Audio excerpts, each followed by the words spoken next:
దేవుని నామానికి స్తుతి కలుగును గాక.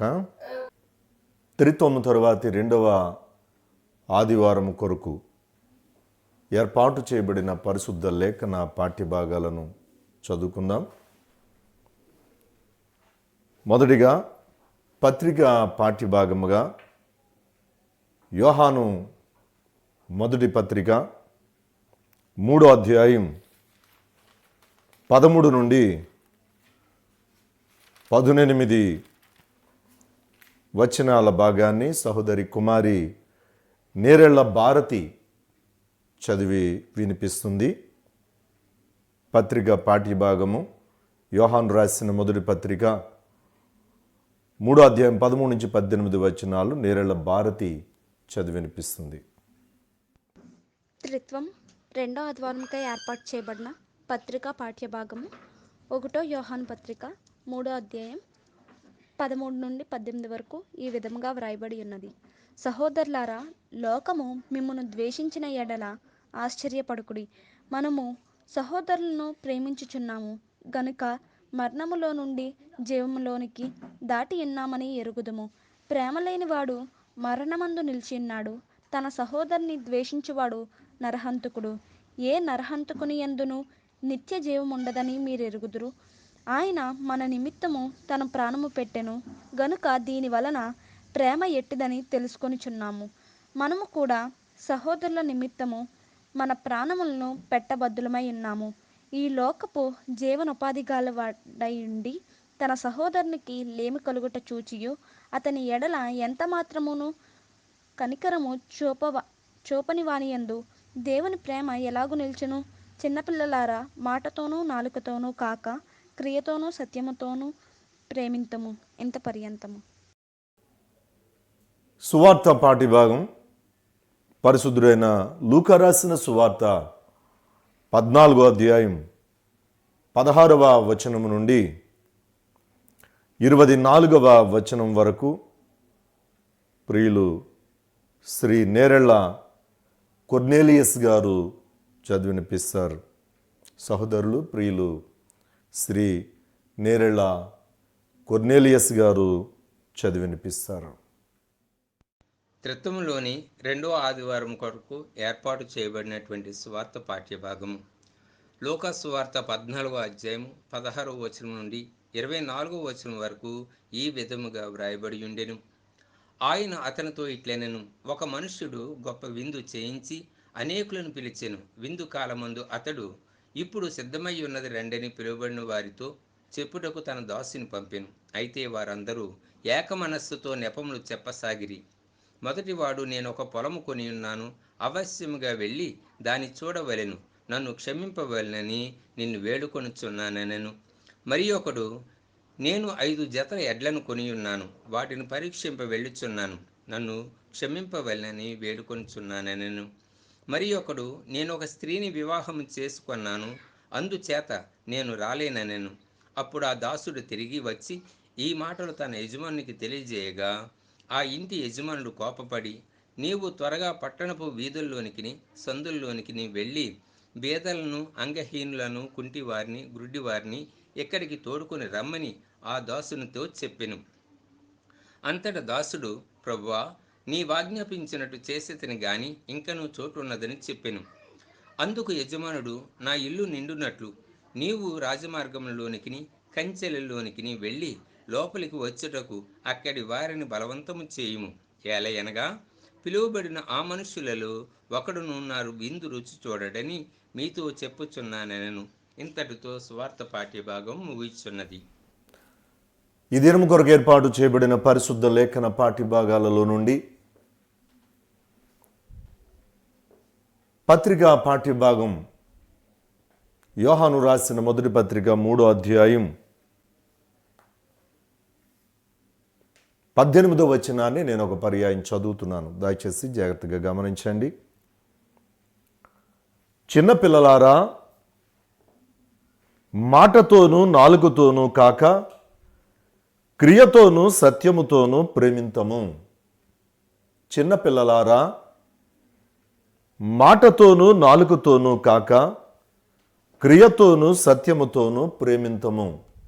ప్రార్థన చేసుకుందాం. కృపామయ పరిశుద్ధురాని ఘనమైన నామానికి లెక్కలేని కృతజ్ఞతాస్తుతులు, స్తోత్రాలు, వందనాలు ప్రభువా. త్రిత్వ పండగ తదుపరి 2వ ఆదివారములో నీ వాక్యాన్ని ధ్యానించడానికి సిద్ధపడుతూ ఉండగా నాతో మాతో మీరు మాట్లాడండి ప్రభువా. ఈ ప్రార్థనతో ఏకీభవించిన ప్రతి బిడ్డపై, నాపై, మాపై నీ పరిశుద్ధాత్మను అగ్ని నాలుకల వలె దిగనిచ్చి మా ఆత్మలను సంధించి మా ఆత్మీయ పురుషుని బలపరుచుమని, నీ వాక్యము ద్వారా మమ్మలను హెచ్చరించుమని, మా ఆత్మలను బలపరుచుమని, విశ్వాసములోను, ప్రేమలోను, నిరీక్షణలోను మమ్మలను స్థిరపరిచి, మరి ముఖ్యంగా ప్రేమలో మమ్మలను బలపరుచుమని యేసు నామమున అడిగి వేడుకొనుచున్నాము తండ్రి, ఆమేన్. దేవుని నామానికి స్తుతి కలుగునుగాక. దేవుని మహాకృపను బట్టి త్రిత్వ పండుగ తరువాత 2వ ఆదివారములో మీతో కలిసి దేవుని వాక్యాన్ని ధ్యానించడానికి దేవుడు నాకు అనుగ్రహించిన ఈ తరుణాన్ని బట్టి మొదటిగా దేవునికి కృతజ్ఞతాస్తుతులు, స్తోత్రాలు, వందనాలు అర్పించుకుంటున్నాను. అలాగే ఈ వాక్య ధ్యానములో ఏకీభవించిన మిమ్మల్ని అందరినీ, ప్రతి ఒక్కొక్కరిని, అలాగే మీ కుటుంబాలన్నిటినీ త్రియేక దేవుని పేరిట ఆశీర్వదిస్తూ ఉన్నాను. ఈరోజు 2 పాఠ్యభాగాలు చాలా ప్రాముఖ్యమైన అంశాన్ని మనకు సూచిస్తూ ఉన్నాయి. అదే అంశములో ఉండేటువంటి లక్షణాన్ని గత వారపు ధ్యానములో మనం ధ్యానించాం. ప్రేమలో భయం ఉండదని, ప్రేమ ధైర్యాన్ని పుట్టిస్తుందని, ఆ ధైర్యము ప్రేమలోనే కలుగుతుందనే సత్యాన్ని మనం గత వారం ధ్యానించే, తీర్పు దినమున మనకు ధైర్యం కలిగించేది ప్రేమే. మరి కడవరి కాలములో తీర్పు దినం సమీపంగా ఉన్న రోజుల్లో తీర్పు దినానికి సూచనగా జరిగే ఈ విపత్కర, ప్రమాదకర పరిస్థితులు చూస్తున్న మనం ప్రేమలో స్థిరపడి ఉండాలి అనేది మనల్ని హెచ్చరిస్తున్న వాక్య భాగాలను బట్టి మనం ధ్యానం చేసుకున్నాం. అటువంటి ప్రేమ మనము ఎలాగూ మన పొరుగువారి ఎడల, శత్రువుల ఎడల, ప్రియుల ఎడల, అందరికంటే ముఖ్యంగా మన దేవుని ఎడల మనం ఎలాగూ కనుపరచాలి అనేదే ఈరోజు 2 పాఠ్యభాగాలు మనకి సూచిస్తూ ఉన్నాయి. ఈ 2 పాఠ్యభాగాల్లో మనకు సూచించేటువంటి ఆ సూచన చాలా డైరెక్ట్గా మనకి చదివిన వచనంలో ఉంది. చిన్నపిల్లలారా అంటున్నాడు.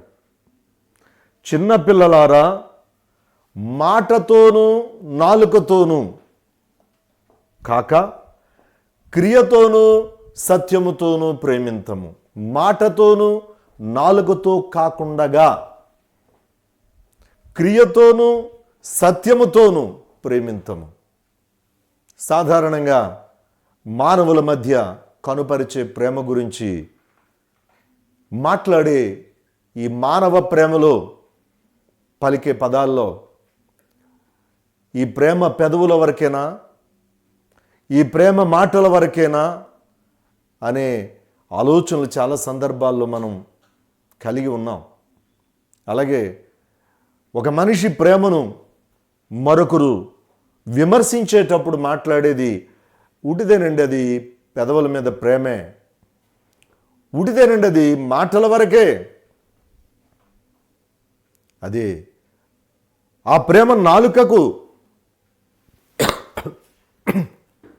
పరిమితమైంది, అది ఆ ప్రేమ నాలుక వరకే అని సంబోధించే మాటలు మనం వింటూ ఉన్నాం. అలాంటి ఈ మనుషులకు దేవుడు ఒక చక్కని సందేశాన్ని ఈరోజు ఇస్తా ఉన్నాడు. విశ్వాసులు తమ సాటి విశ్వాసుల కోసం మరణించడానికైనా సిద్ధంగా ఉండాలన్నదే దేవుని ప్రేమ. విశ్వాసులు తమ సాటి విశ్వాసుల కోసం మరణించడానికైనా సిద్ధంగా ఉండాలన్నదే దేవుని ప్రేమ. మనము చూచి అది ఒక ఆదర్శంగా, అది ఒక పాఠంగా మనం నేర్చుకోవాలని దేవుడు చూపించిన ప్రేమ. మనం ఇంకనూ పాపులమై ఉండగానే దేవుడు తన కుమారుని లోకానికి పంపించాడు. ఒక జనతైక కుమారుణ్ణి, ఒక్కగానొక్క కుమారుణ్ణి. మనం ఇంకను పాపులమై ఉండగా తన కుమారుని మన కొరకు ప్రాణం పెట్టడానికి పంపించాడంటే అసలు ఆ ప్రేమను, అది వర్ణనాతీతమైన ప్రేమ. ఆ ప్రేమను మనం వర్ణించలేం. అలాంటి ప్రేమను మనము కనుపరచడానికి మాట, నాలుక, దానితో చూపించే ప్రేమ కాక క్రియతోనూ సత్యముతోనూ మనము ప్రేమను చూపించాలి అనేది ఈరోజు మనకి హెచ్చరిస్తున్నటువంటి హెచ్చరిక. క్రైస్తవులు అనగానే ప్రేమను చూపిన మనుషులు అని మారుపేరుగా చెప్పబడుతున్న లోకమిది. ప్రేమ అనగానే క్రైస్తవులు కనుపరచవలసి ఉంది అనేది వ్యక్తపరుస్తున్నది మన పరిశుద్ధ గ్రంథం. ఈ ప్రేమ, క్రైస్తవ్యం, క్రైస్తవ్యము, ప్రేమ, ఈ రెండు విడదీయలేనటువంటివి. అందుకనే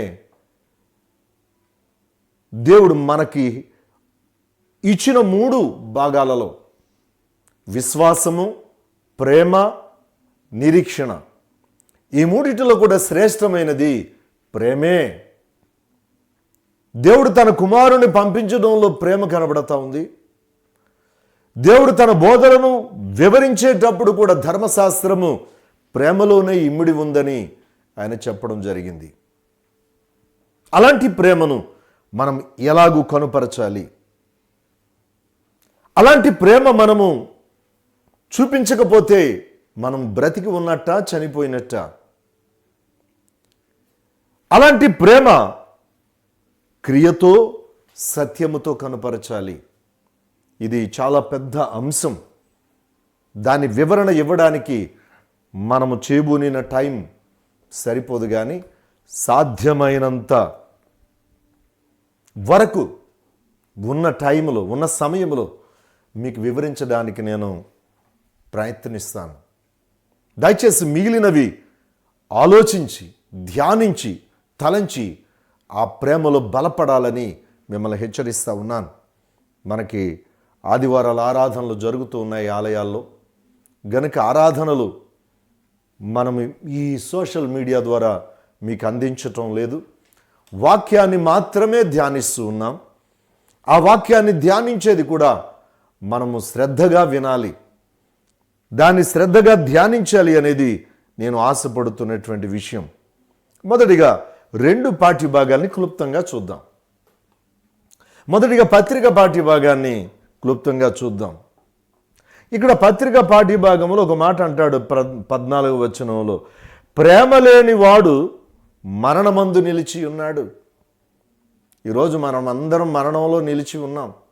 దేవుడు ఎవరిని కనికరిస్తే, ఎవరిని క్షమిస్తే వారు సజీవులుగా ఉంటాం. మనకి సంభవించిన వ్యాధి యావత్తు మానవాళి ఎదుర్కొంటున్నటువంటి అనుభవం. కానీ ఈ రోజున ఈ శారీరక మరణాన్ని గురించి మాట్లాడటం లేదు.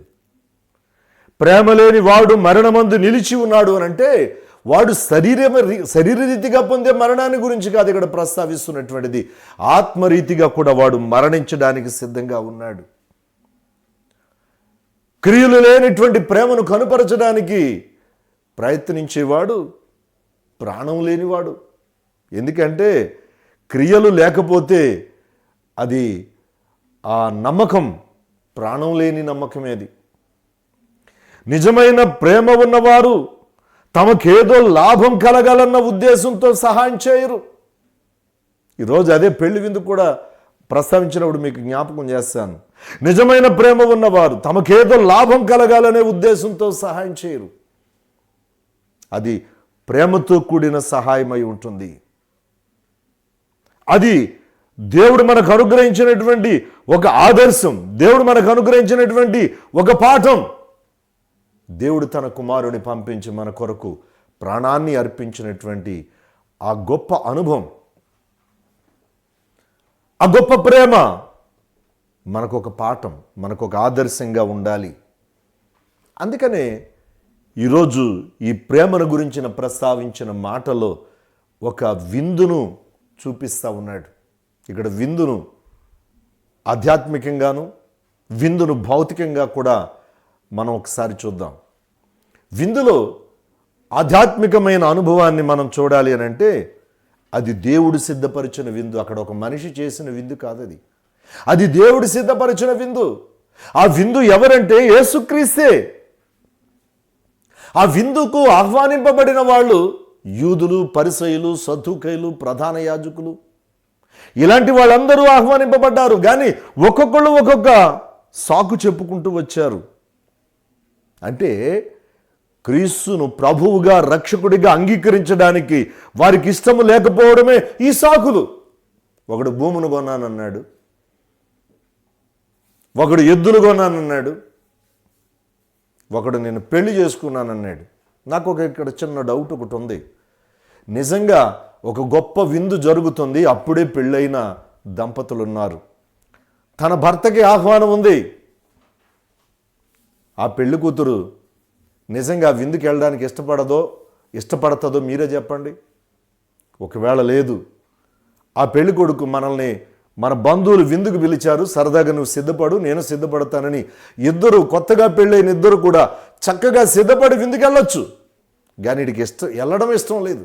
నేను పెళ్లి చేసుకున్నానన్నాడు. పెళ్లి చేసుకుంటే సరదాగా భార్యతో చక్కగా భార్యను సిద్ధపడమని తను సిద్ధపడి చక్కగా విందుకెళ్ళి రావచ్చు, సరదాగా బయటికి వెళ్ళి వచ్చినట్టుగా ఉంటుంది. కానీ ఇక్కడ వాస్తవానికి ఆ విందులో పాల్గొనే మనసు వీడికి లేదు. గనక నేను పెళ్లి చేసుకున్నాను, నా భార్యతో ఉండాలి అంటాడు. అంటే ఇక్కడ యూదులు, అక్కడ ఉన్నటువంటి సమాజం అంతా కూడా అలాగే సాకులు చెబుతూ తప్పించుకుంటున్నారు. ఈ రోజున ఆనాటి ఆ క్రీస్తు అనే విందుకు దేవుడు మనిషి ఆ సాదృశ్యంగా దేవుడు ఆహ్వానిస్తున్న ఆహ్వానాన్ని తిరస్కరించిన ఆ వ్యక్తులను ఒకసారి ఆధ్యాత్మికంగా మనం ఇక్కడ జ్ఞాపకం చేసుకోవచ్చు. కానీ క్రీస్తు చెంతకు రమ్మని ఆహ్వానాన్ని చెబుతున్నా కూడా ఇంకా వినకుండా ఉన్నవాళ్ళు ఈరోజు ఈ హెచ్చరికను చాలా జాగ్రత్తగా గమనించాలి. బాబు దేవుని వాక్యం, బాబు దేవుని గుడికి రా, అమ్మ దేవుని సన్నిధికి రా, అయ్యా దేవుని మాటలు విను, అయ్యా దేవుని వాక్యాన్ని విను, అయ్యా దేవుని సన్నిధికి రా, అయ్యా బాప్తిసం తీసుకో అని దైవ సేవకులు ఒక మానవుడిగా ఆ విందు ప్రధానిగా నిన్ను ఆహ్వానిస్తూ ఉంటే, అయ్యా రేపు ఈస్టర్కి తీసుకుంటానండి, వచ్చే పండగకి తీసుకుంటానండి, అయ్యా నేను ఇంకా డిగ్రీ పూర్తి అవ్వలేదు, ఇంకా లోకంలో నేను సంతోషించే గడియలు అవ్వలేదు, అది అయ్యాక నేను వస్తాను దేవుళ్ళకి, ఇప్పుడే దేవుళ్ళకి వచ్చేయమంటారా? ఇలాంటి సాకులు చెప్పేవాళ్ళు ఈరోజు ఈ విందుకు సాకులు చెప్పి విందులో పాల్గొలేకపోయిన ఆ గొప్ప సంతోషాన్ని పోగొట్టుకున్న మనుషుల్ని జ్ఞాపకం చేసుకోండి. నా అనుభవంలో నేను చెబుతున్నాను, 20-20 చాలా ప్రాముఖ్యమైంది. 22-20లో నేను పెళ్లి చేసుకుంటానని చెప్పిన వాళ్ళు ఉన్నారు, 20-20లో బాప్తిజం తీసుకుంటానని చెప్పిన వాళ్ళు ఉన్నారు. కానీ 20-20 పరిస్థితి ఎలా ఉందో తెలుసా? ఒక మనిషి కలుసుకోలేని పరిస్థితుల్లో ఉంది. ఒక యవనస్తుడు మాట్లాడుతూ చెప్పాడు మొన్న ఈ సోషల్ మీడియాలో సరదాగా మాట్లాడుతూ చెప్పిన మాట ఏంటో తెలుసా?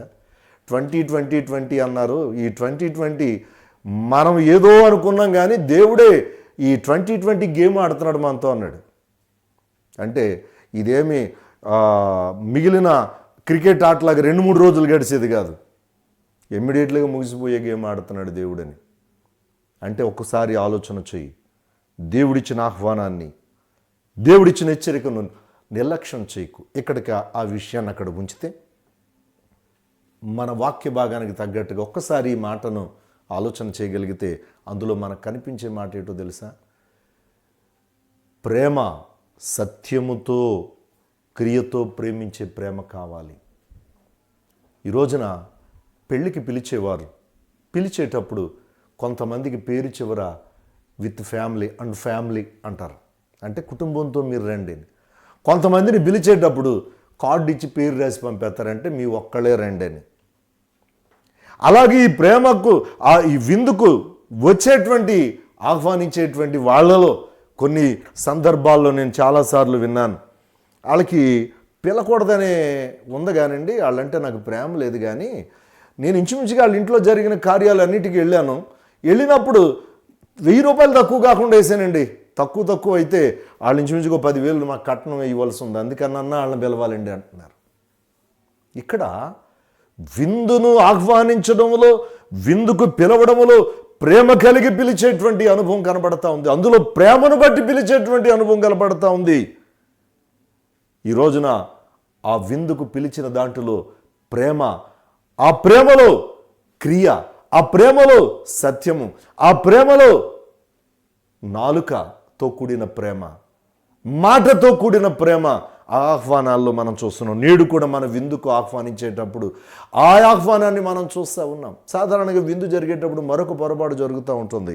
మనము ఆ విందుకు పిలిచిన వాళ్ళే భోజనం చేయాలి అని చూస్తూ ఉంటాం. ఎవరైనా ఆకలితో అక్కడ నిలబడితే, ఎవరైనా పిలవకుండా వచ్చి కూర్చుంటే, నేను చాలా సందర్భాల్లో ఈ దేవుని సేవకుడిగా వివిధ విందుల్లో పాల్గొన్నప్పుడు నేను చూశాను. లేచిపో తర్వాత కూర్చుంది కానీ అంటారు. ఎందుకంటే వాడు ఆకలితో కూర్చుని అడుక్కునేవాడో, లేక ఏ భిక్షం ఎత్తుకుని, లేక ఆకలితో ఉన్న ఆహ్వానం లేనిటువంటి వాడు వచ్చి ఉంటే లేపి పక్కన నిలబెట్టి ముందు అక్కడికి విందుకు పిలిచిన వాళ్ళు కూర్చోబెట్టిన సందర్భాలు అనేకమైనవి చూస్తూ ఉన్నాం. కానీ ఈరోజు అలాగూ పిలిచిన వాళ్ళు ఎవ్వరూ రాలేదు. అంటే మనిషి ఎడల చూపే ప్రేమ. ఈ గొప్ప విందును సిద్ధపరచడానికి ముందే పిలిచాడు. నేను రేపు మీకు విందు పలాని రోజున సిద్ధపరచబోతున్నాను, మీరు రండి అని పిలిచాడు. కానీ అలాగ పిలువబడ్డ వాళ్ళు ఆ రోజు విందులో పాల్గొనడానికి నిరాకరించారు. కొన్ని సాకులు చెప్పి తప్పించుకున్నారు. కానీ అక్కడ వీధులలో ఉన్నవాళ్ళు, ఊర్లలో ఉన్నవాళ్ళు, రోడ్ల మీద ఉన్నవాళ్ళు, చివరికి కంచెలలో పొలంలో ఉన్న వాళ్ళని కూడా పిలుచుకొచ్చి ఆ విందులో కూర్చోబెట్టాడు. ఇంకా ఆ విందు ప్రధాని ఆ దగ్గరికి వెళ్ళి ఆ మనిషి చెబుతున్నాడు, ఇంకా ఖాళీ ఉందయ్యా మనకి విందులో అంటే, ఇంకా పిలుచురా. ఈ రోజున ఒకసారి ఆలోచన చేద్దాం. ఆధ్యాత్మికంగా ఆలోచన చేసాం, భౌతికంగా కూడా ఆలోచన చేసాం. ఆధ్యాత్మికంగా ఆలోచన చేసాం, పిలువబడ్డవారు విందులో పాల్గొలేకపోయారు. యూదా గోత్ర సింహముగా జన్మించిన యేసు, ఆ యూదులు ఆహ్వానాన్ని నిరాకరించారు. ఈ రోజున ఆ యేసు విందుకు పిలువబడిన వారు కాక లోకములో ఉన్న వాళ్ళందరూ కూడా ఈరోజు ఆ విందులో పాల్గొంటున్నారు. అనగా యేసును క్రీస్తుగా అంగీకరిస్తున్నారు, రక్షకుడిగా అంగీకరిస్తున్నారు, యేసు వద్దకు వస్తున్నారు, ఆ విందులో పాల్గొంటున్నారు. ఈరోజు ఆ సత్యం మనం గ్రహించగలిగామా? ఆ సత్యముతో కూడిన ప్రేమ మనలో ఉందా? ఆ క్రియతో, ఆ సత్యముతో మనము లోకములో ప్రేమించగలుగుతున్నామా?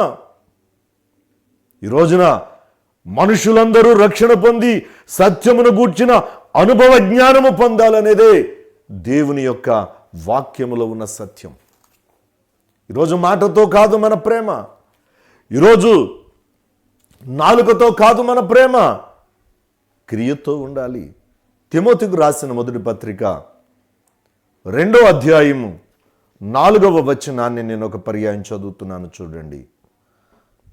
4వ వచనం, ఆయన మనుషులందరూ రక్షణ పొంది సత్యమును గూర్చిన అనుభవ జ్ఞానము గలవారై ఉండవలెనని ఇచ్ఛించుచున్నాడు. సత్యమును గూర్చిన అనుభవ జ్ఞానము, ప్రేమ, సత్యముతో ప్రేమించాలి. అలాగే ప్రేమించడం అనేది నిజంగా మనం కనుపరచగలిగితే అది సత్యముతో కూడింది అయి ఉండాలి. ఎందుకనంటే ఆ సత్యమే దేవుని యొక్క వాక్యం, ఆ సత్యమే దేవుని యొక్క వాక్యము, ఆ వాక్యమే శరీరధారి అయిన యేసుక్రీస్తు. యోహాను సువార్త 14:6 ఒక మాట చెబుతాడు, నేనే మార్గమును సత్యమును జీవమునై ఉన్నాను, నా ద్వారా తప్ప ఎవడును తండ్రి యొద్దకు రాడు. క్రియతో సత్యముతో ప్రేమించాలి అనంటే యేసును కలిగి, అనగా వాక్యాన్ని మన హృదయములో ఉంచుకొని, వాక్యాన్ని మన మనసులో ఉంచుకొని, వాక్యములో ఉండి, అందుకేనంటాడు, నా యందు మీరును మీ యందు నా మాటలు నేను నిలిచి ఉండిన ఎడల మీకు ఏది ఇష్టమో అడగండి అని దేవుని వాక్యం మనకు సెలవిస్తూ ఉంది. మనం ఒక సత్యమునకు విధేయులవుట చేత మిక్కటముగా ప్రేమించడానికి దేవుడు మనకు మంచి అవకాశాన్ని ఇచ్చాడు. పేతురు రాసిన మొదటి పత్రిక 1వ అధ్యాయం 22వ వచనాన్ని నేను ఒక మాట చదువుతున్నాను, చూడండి. మీరు క్షయ బీజము నుండి కాక శాశ్వతమగు జీవము గల దేవుని వాక్యమూలముగా అక్షయ బీజము నుండి పుట్టింపబడిన వారు గనక నిష్కపటమైన సహోదర ప్రేమ కలుగునట్లు మీరు సత్యమునకు విధేయులవుట చేత మీ మనస్సులను పవిత్రపరచుకొనిన వారయ్యుండి ఒకరినొకడు హృదయపూర్వకముగాను మిక్కటముగాను ప్రేమించండి. హృదయపూర్వకముగాను మిక్కటముగాను ప్రేమించండి, సత్యమునకు విధేయులవుట చేత. ఈరోజు మాటతో ప్రేమించే ప్రేమ కాదు. ప్రభువా నువ్వు చనిపోవాలంటే ముందు నేను చనిపోవాలన్నాడు పేతురు గారు. కానీ ఆ సమయం వచ్చేటప్పటికి ఆయన ఎవరో నాకు తెలియదు అన్నాడు. ఇది మాటతో కూడిన ప్రేమ. కానీ ఆయన తదుపరి క్రియతో కూడిన ప్రేమతో, లేక సత్యముతో కూడిన ప్రేమతో, క్రియతో కూడిన ప్రేమను కూడా కనుపరిచాడు. తను మారు మనసు పొంది ఆ అనుభవాన్ని తను తలపోసుకుని, ఇటువంటి అనుభవం మనకు కూడా సంభవించినప్పుడు మనం ఒకవేళ నాలుకతో, మనం ఒకవేళ మాటతో కనుపరిచిన ప్రేమ కలిగిన వారమైతే ఇప్పుడే మనలో ఒక మార్పు రావాలి. అది క్రియతోనూ సత్యముతోనూ ప్రేమించగలిగిన అనుభవంలోనికి మన జీవితం నడవాలి. లోక ప్రేమను మనం కనుపరుస్తాం. లోక ప్రేమ మనకు తెలుసు, అది మాటతో నాలుకతో కలిగేదే. అందుకనే సమరయ స్త్రీ దగ్గర దేవుడు మాట్లాడేటప్పుడు ఒక మాట అంటాడు. ఏమంటాడంటే, యథార్థముగా ఆరాధించేవారు, యథార్థముగా ఆరాధించేవారు ఆత్మతోనూ సత్యముతోనూ ఆరాధించాలి. సత్యముతో ఆరాధించాలి. అమ్మా నీవు చెప్పింది నిజమే, నువ్వు కరెక్ట్గా చెప్పావు. ఎందుకంటే ఆమె అక్కడ దేవునిని ఆరాధిస్తూ ఉంది. దేవుని ఆరాధనలో ఆమె లీనమై ఉంది. ఆయన అడిగే ప్రశ్నకు ఏమాత్రము దాచకుండా చెప్పింది. అక్కడ ఒక మాట అంటుంది, ప్రవక్త ఒకడు వస్తాడు, అప్పుడు మేము చక్కగా ఆరాధించగలుగుతామని మాకు తెలుసు అని చెబుతుంటే, ఆ వ్యక్తిని నేనే అని చెబుతుంటే, వెళ్ళి నీ భర్తను తీసుకురమ్మని చెబుతుంటే, అదే మరొక స్త్రీ అయితే తప్పనిసరిగా దాచిపెట్టేది రహస్యాన్ని. కానీ ఆమె అమ్మా అయ్యా అని చెప్పి ఆ మాట, ఆమె చెప్పిన జవాబులో ఆయన ఎంతో ఆనందించాడు. అందుకని అంటాడు, నీకు 5 పెనిమిటులు ఉండిరి, ఇప్పుడున్నవాడు నీ పెనిమిటి మాత్రము కాదు. నీవు సత్యమే చెప్పావు. ఆమె ఆరాధించడంలో సత్యము కనపరిచింది. ఆమె దేవునితో మాట్లాడేటప్పుడు, దేవుని సన్నిధిలో ఆయన అడిగే మాటకు జవాబు చెప్పేటప్పుడు ఆమె సత్యముతో, క్రియతో, సత్యముతో ఆమె ఆరాధించింది. చూడండి ఒకసారి యోహాను సువార్త 4వ అధ్యాయం 23-24 వచనాలు ఒక పర్యాయం చదువుతున్నాను, చూడండి. అయితే యథార్థముగా ఆరాధించువారు ఆత్మతోనూ సత్యముతోనూ తండ్రిని ఆరాధించు కాలము వచ్చుచున్నది, అది ఇప్పుడును వచ్చేయున్నది. తన్ను ఆరాధించువారు అట్టివారే కావలనని తండ్రి కోరుచున్నాడు. దేవుడు ఆత్మ గనుక ఆయనను ఆరాధించువారు ఆత్మతోనూ సత్యముతోనూ ఆరాధింపవలెను. ఈ రోజున సమరయ స్త్రీ దగ్గర సంభాషణ అంతా వివరించడానికి ఇది సమయం కాదు. మీరు ఆ భాగమంతటా, అధ్యాయం అంతటా చదవండి. ఒకసారి మనము క్రియతో సత్యముతో ప్రేమించే అనుభవాన్ని దేవుడు సమరయ స్త్రీతో సంభాషించినప్పుడు, సమరయ స్త్రీ ఇచ్చిన జవాబు, లేక ఆమె దేవునితో జరుపుతున్న ఆరాధన, లేక ఆత్మతో సత్యముతో ఆమె జరిగిస్తున్న ఆరాధన, ఆయన ఎలాగూ ఎత్తి ప్రస్తావించాడో మనకి కనబడుతూ ఉంది. ఈ రోజున ఒక్క మాట మనం గ్రహిద్దాం. ఈ రోజున ఆ వాక్యమే సత్యము, ఆ సత్యమే యేసు. నేనే మార్గమును సత్యము జీవమునన్నాడు. గనుక ఆ యేసును ఆరాధిస్తున్న మనం ఆ వాక్యాన్ని అంగీకరించే వారంగా, ఆ వాక్యాన్ని హృదయంలో భద్రపరిచే వారంగా ఆరాధించగలిగినట్లయితే మనము సత్యముతో ఆరాధించినట్లే, దేవుని సత్యముతో ప్రేమించినట్లే. ఈ రోజున అటువంటి సత్యమైన ఆరాధన, ఈ రోజున అటువంటి సత్యమైన ప్రేమ, ఈ రోజున అటువంటి క్రియతో కూడిన ప్రేమ మనందరం ఆరాధిద్దాం.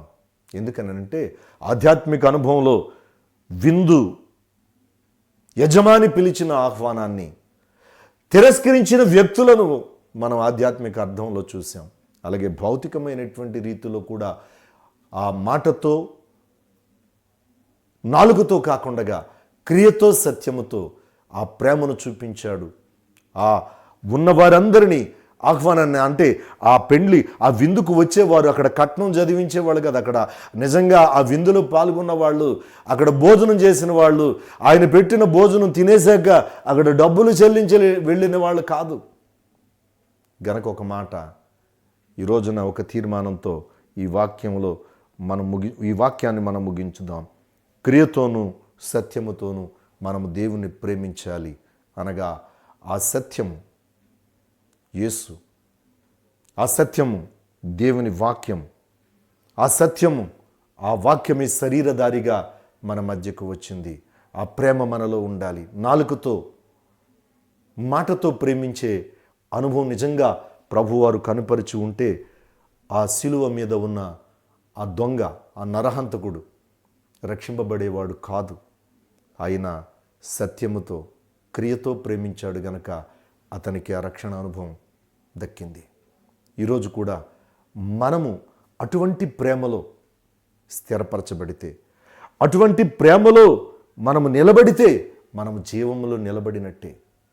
అటువంటి ప్రేమను మనము మన నిజ జీవితంలో ఎదుటివాని ఎడల చూపించగలిగితే, ఇంకా ఈ వాక్య భాగాల్లో చెబుతూ ఉంటాడు, నీ రక్త సంబంధి ఒకవేళ ఇబ్బందిలో ఉంటే, నీవు ప్రేమించలేకపోతే ఎంత నేరమో అక్కడ చూపిస్తూ ఉన్నాడు.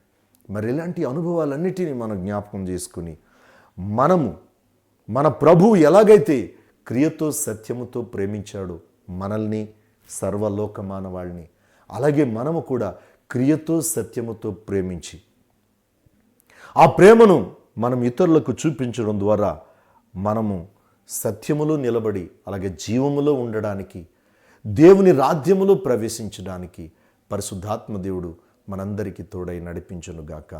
ఆమేన్. ప్రార్థన, ప్రభు నేర్పిన ప్రార్థన ఆశీర్వాదంతో ఈ వాక్య ధ్యానాన్ని ముగించుకుందాం. ప్రార్థన చేసుకుందాం. సర్వశక్తి మికిలి కరుణా కనికరము కలిగిన మా ప్రియపరులు గొప్ప తండ్రిని, గణనామానికి లెక్కలేని కృతజ్ఞతాస్తుతులు, స్తోత్రాలు, వందనాలు ప్రభువా. నీ సన్నిధానములో ఇంతవరకు నీ వాక్యాన్ని మేము ధ్యానించాం ప్రభువా. పరిశుద్ధుడైన యోహాను భక్తుడు తన పత్రికలో రాసిన ఈ గొప్ప నాలుకతో, మాటతో కాక క్రియతో సత్యముతో ప్రేమించమని చెప్పిన హెచ్చరిక, అందులో ఉండేటువంటి ఆధ్యాత్మిక అనుభవాన్ని, సామాజిక సత్యాన్ని కూడా మేము ఆలోచన చేసాం, ధ్యానించాం. అలాగే పరిశుద్ధుడైన యోహాను రాసిన, లూకా రాసిన సువార్తలోని ఆ విందు ఆహ్వానాన్ని కూడా మేము పరికించాం, ధ్యానించాం ప్రభువా. అందులో విందు యజమాని నీవని, విందు యేసుక్రీస్తుని తిరస్కరించిన వారు యూదులు, తదితర సభ్యులని, అలాగే నేడు కూడా నీ వాక్యం ద్వారా హెచ్చరింపబడుతున్న వ్యక్తులు, నీ వాక్యాన్ని విని కూడా నిర్లక్ష్యం చేస్తూ వాయిదా వేస్తున్న వారికి ఇది ఒక హెచ్చరికగా నీవు తెలియచేశావు. అంతేకాదు ప్రభువా, ప్రేమ మొదటిగా నాలుకతో, మాటతో ఆహ్వానింపబడిన వ్యక్తులు తిరస్కరించిన అనుభవంలో, అలాగే పిలువబడి భుజించిన వ్యక్తులలో ఉన్నటువంటి ప్రేమ, ఆహ్వానింపబడిన వ్యక్తుల్లో ఉన్నటువంటి ఆ నిజమైన క్రియా సత్యముతో కూడిన ప్రేమను కూడా మేము చూడగలిగాం. మరి ఇటువంటి అనుభవంలో ఎంతో చక్కని సందేశాన్ని, ప్రేమను గురించి మాకు అనుగ్రహించిన వాక్య భాగాల ద్వారా మేము గ్రహించగలుగు శక్తిని మాకు అనుగ్రహించినందుకు నీకు స్తోత్రాలు. మరి సమయమున చల్లిన విత్తనాలు మంచి నేలను పడిన విత్తనాల వలె ఫలింపచేయండి. వినిన వాక్యం వృధా కాకుండా బిడ్డల హృదయాలలో భద్రపరచండి ప్రభువా. మరి కరోనా వైరస్ ద్వారా మృతి పొందిన బిడ్డలు విడిచి వెళ్ళిన కుటుంబాలను ఆదరించండి. ఈ కరోనా వైరస్ సోకిన రోగుల మధ్య నాయన పరిచర్య వైద్యం జరుపుతున్న డాక్టర్స్ వారి కుటుంబాలను బట్టి ప్రార్థన చేస్తున్నాం, దీవించండి. నర్సెస్ వారి కుటుంబాలను బట్టి ప్రార్థన చేస్తున్నాం, దీవించండి. అలాగే police department, revenue department, sanitation department, ఆయా డిపార్ట్మెంటుల వ్యక్తులను, కుటుంబాలను దీవించండి. వీరు ఈ కరోనా వైరస్ కట్టడిలో వారు చేస్తున్న ఈ ప్రయాస అంతటిని బట్టి ప్రార్థన చేస్తూ ఉన్నాం. మరి ముఖ్యంగా మా దేశ ప్రధాని మోదీ గారు ఇందు విషయమై చేస్తున్న ఆలోచనలు ప్రజలందరూ గుర్తించి తద్వారా తగు రీతిగా తమ ప్రాణాలకు తమలే బాధ్యులని తెలుసుకుని తగు జాగ్రత్తలు తీసుకునే జ్ఞానోదయాన్ని ప్రతి మనిషికి మీరు అనుగ్రహించండి. మా 2 తెలుగు రాష్ట్రాల ముఖ్యమంత్రులను, వారి కుటుంబాలను దీవించండి. శాసన మండలి సభ్యులను, వారి కుటుంబాలను దీవించండి. మరి ముఖ్యంగా ప్రభువా, మా దేశ సరిహద్దులు కాపలా కాస్తున్నటువంటి జవానుల కొరకు ప్రార్థన చేస్తూ ఉన్నాం. మరి చైనా సరిహద్దులో జరిగిన ఆ విపత్కరమైన పరిస్థితులను జ్ఞాపకం చేసుకుంటున్నాం. అందులో ప్రాణాలను అర్పించిన వీర జవానుల కొరకు ప్రార్థన చేస్తూ ఉన్నాం. నాయనా, వారు విడిచి వెళ్ళిన కుటుంబాలను ఆదరించండి. మా శత్రు దేశమైన చైనా చేస్తున్న పన్నాగాలన్నిటినీ తిప్పికొట్టే శక్తిని, సామర్థ్యాన్ని మా దేశానికి, మా సైనికులకు మీరు అనుగ్రహించండి. ప్రతి సైనికుని చుట్టూ నీ దూతను కాపుదలగా ఉంచండి ప్రభువా. అలాగే నాయనా, దేశంలో ఉన్న క్రైస్తవులందరి కొరకు ప్రార్థన చేస్తూ ఉన్నాం. మరి ముఖ్యంగా క్రైస్తవేత్తలందరి కొరకు విజ్ఞాపన చేస్తూ ఉన్నాం. నాయనా, నీ పరిశుద్ధ పాదాల దగ్గర నాయనా ఈ ఆరాధనలలో చేరి నిన్ను గణపరుచుకుంటున్న ప్రతి బిడను దీవించండి ప్రభువా. నాయనా, ఈ రోజున క్రియతోను సత్యముతో కూడిన ప్రేమను మేము కనుపరచగలిగిన భక్తిని మాలో దయచేయండి. చిన్న బిడ్డల కొరకు, చంటి బిడ్డ తల్లుల కొరకు, గర్భిణీ స్త్రీల కొరకు ప్రార్థన చేస్తూ ఉన్నాం. నాయనా, గర్భ ఫలము కొరకు ఎదురు చూస్తున్న బిడ్డల కొరకు ప్రార్థన చేస్తూ ఉన్నాం. వారిని మీరు జ్ఞాపకం చేసుకోండి ప్రభువా. నాన్న, గర్భిణీ స్త్రీలకు తగిన సమయంలో సుఖమైన కాన్పునివ్వండి. గర్భంలో ఉన్న బిడ్డను కౌగిటికి చేర్చి తల్లిని బిడ్డను క్షేమపరచండి. అలాగే ప్రభువా, విద్యను ముగించి ఉద్యోగాల కొరకు ఎదురు చూస్తున్న బిడ్డల జీవితాలలో ఉద్యోగాలు దయచేయండి. అలాగే ప్రభువా, వయసు వచ్చి వివాహాల కొరకు ఎదురు చూస్తున్న బిడ్డల జీవితాల్లో వివాహాలు జరిగించండి. నాయనా, నీవిచ్చు ఆశీర్వాదాల కొరకు ఎదురు చూస్తున్న ప్రతి బిడను బట్టి నీ పాదాల దగ్గర విజ్ఞాపన చేస్తూ ఉన్నాం. జీవనోపాధికి అవసరమైన న్యాయమైన వృత్తులు, పవిత్రమైన విద్యలు, ఉపయోగకరమైన బోధలలో ఉన్న ప్రతి బిడను మీ చేతులుంచి ఆశీర్వదించండి. దేశ విదేశాల్లో వివిధ రీతుల ఉద్యోగాల నిమిత్తమై విదేశాల్లో చిక్కుకుపోయిన మా ప్రియులైన బిడల కొరకు ప్రార్థన చేస్తూ ఉన్నాం. వారిని త్వరగా మా స్వదేశానికి చేర్చి వారి వారి బంధువులతో, రక్త సంబంధులతో, కుటుంబస్తులతో కలిసి ఆనందించే గడియలు దయచేయడం కొరకై నీ పాదాల దగ్గర విజ్ఞాపన చేస్తూ ఉన్నాం. నీ ఆశీర్వాదాలతో బిడల్ని స్వదేశాలకు చేర్పించండి ప్రభువా. నాయన, ఈ రీతిగా మరి విద్యా సంవత్సరం ప్రారంభం కావలసి ఉంది, కానీ విద్యా సంవత్సర ప్రారంభానికి ఈ ఆటంకాన్ని బట్టి విద్యా సంవత్సరం ప్రారంభించలేకపోతున్నారు, ఆలస్యం అవుతూ ఉంది. అటువంటి పరిస్థితుల్లో నాయన, విద్య అభ్యసిస్తున్న బిడల భవిష్యత్ జీవితాలను బట్టి ప్రార్థన చేస్తూ ఉన్నాం. అలాగే వివిధ ఉద్యోగాల కొరకై ఎదురు చూస్తున్న బిడల జీవితాల్లో కూడా ఆలస్యం అవుతున్న ఈ తరుణాన్ని బట్టి నీ పాదాల దగ్గర విజ్ఞాపన చేస్తూ ఉన్నాం. త్వరలో వారు ఉద్యోగాల్లో ప్రవేశించడానికి, విద్యా అనుభవాలు పొందుకోవడానికి కూడా నీ కృప చూపించమని ప్రార్థన చేస్తూ ఉన్నాం. అలాగే ప్రార్థనతో ఏకీభవించిన ప్రతి వ్యక్తిని పేరు పేరు చొప్పున దీవించండి. వారి కుటుంబాలలో చేరిన ప్రతి బిడను మీరు దీవించండి. అలాగే వీరందరి కొరకు ప్రార్థన చేస్తున్న నన్ను, మా కుటుంబాన్ని దీవించండి. నాకు అప్పగించిన పరిచర్యను దీవించండి, సంఘాన్ని దీవించండి. నీ సన్నిధి ఆశీర్వాదాలతో, నీ దీవులతో మమ్మల్ని నింపి నడిపించి నీ కృపలో భద్రపరచుమని నీ పాదాల దగ్గర విజ్ఞాపన చేస్తూ ఉన్నాం. నాయనా, నీ వాక్యమనే ఆ సత్యాన్ని మా హృదయాల్లో స్థిరపరచుకుని అందులో నీ ప్రేమలో మేము స్థిరపరచబడిన బిడలంగా మమ్మల్ని ఆశీర్వదించుమని, దీవించుమని, కృపలో భద్రపరచుమని నాయన, ఈ ప్రార్థనతో ఏకీభవించిన బిడ్డలందరినీ, మమ్మల్ని అందరినీ నీ గాయం గల పాదాల దగ్గర ఎత్తి పట్టుకుంటున్నాం. అడిగిన విధాయి చేయండి. అడగమరిచినవి అనుగ్రహించండి, అడగబోతున్నవి కూడా దయచేయండి. ఏ సమయంలో ఏది అవసరమో మాకు తెలియదు గనక ఆయా సమయాల్లో నీ కృపా సహాయాల ద్వారా మమ్మల్ని ఆదరించి ఆశీర్వదించి బలపరచండి. అలాగే ఈ పరిచర్యకు సహకరిస్తున్న బిడలను మీ చేతుల నుంచి ఆశీర్వదించండి. ఇంకా సహకరించడానికి మనస్సు కలిగిన బిడలందరి కొరకు కూడా ప్రార్థన చేస్తూ ఉండగా నీ ఆశీర్వాదాలతో ప్రేరేపింపబడి నీ పరిచర్యలో పాలిభాగస్సులు అవ్వడానికి కృప చూపించుమని యేసు నామమును అడిగి వేడుకొనుచున్నాము తండ్రి, ఆమేన్. పరలోకమందున మా తండ్రి, నీ నామము పరిశుద్ధపరచబడుగాక, నీ రాజ్యం వచ్చునుగాక, నీ చిత్తము పరలోకమందు నెరవేర్చినట్లు భూమి యందు నెరవేరునుగాక. మరుదినహారం నేడు మాకు దయచేయము. మెడల అపరాధములను చేసిన వారిని మీకు క్షమించిన ప్రకారం మా అపరాధములను క్షమించుము. మమ్మల్ని శోధనలోనికి తెక దుష్టు నుండి తప్పించుము. రాజ్యమును, శక్తియు, మహిమయు నిరంతరమును నీవే అన్నవి తండ్రి, ఆమేన్.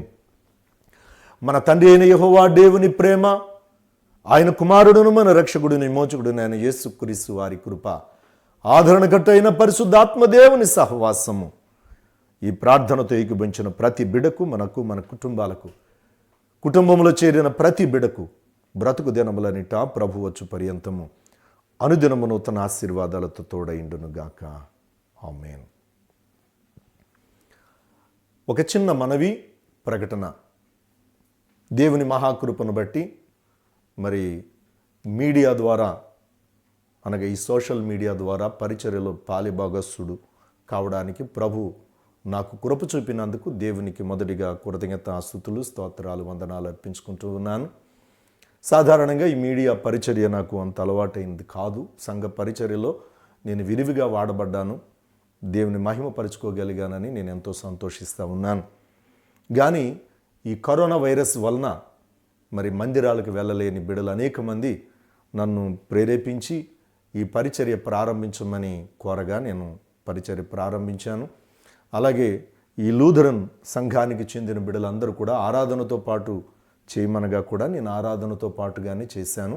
కానీ దేవాలయాలు తెరుచుకోవడానికి ప్రభుత్వం ఇచ్చిన ఈ అవకాశాన్ని బట్టి మందిరాలకు వెళ్ళి ఆరాధన జరిగించుకుంటారనే ఉద్దేశంతో వాక్యం మాత్రమే నేను మీతో పంచుకుంటూ ఉన్నాను. ఆ విషయాన్ని దయచేసి గమనించండి. అలాగే ఆలయాలకి వెళ్ళలేక కానుకలు దేవునికి సమర్పించుకోవడానికి వారు అనేక మంది నాకు ఫోన్ చేసి, అయ్యా మీ ఫోన్పే కానీ గూగుల్ పే కానీ ఏదైనా అకౌంట్ నెంబర్ కానీ ఇవ్వండి, మేము ఆ మందిరానికి వెళ్ళి కానుకలు అర్పించలేకపోవడమే కాదు, మీ పరిచర్యలో మేము పాలిభాగస్సులు అవ్వాలని మాకు చాలా ఆశగా ఉంది, అలాగే మేము అయ్యాము, తద్వారా మేము ఆశీర్వదింపబడ్డాము అని చెప్పి వారు ప్రేరేపించారు. గనక వాస్తవానికి అలాగూ నేను చేయడానికి అంత మనసు లేకపోయినప్పటికీ కూడా వారి విశ్వాసుల యొక్క ప్రేరేపణను బట్టి మీ ముందు ఈ విషయాన్ని ఉంచుతా ఉన్నాను. ఆ నెంబర్ను మీకు స్క్రోల్ చేయడం జరిగింది. అది దాంట్లో ఫోన్పే అలాగే గూగుల్ పే కూడా ఉంది. మీరు దేవునికి కానుకగా అర్పించాలనే మనసు కలిగి ఉంటే తప్పనిసరిగా దానిలో మీరు పే చేయవచ్చు.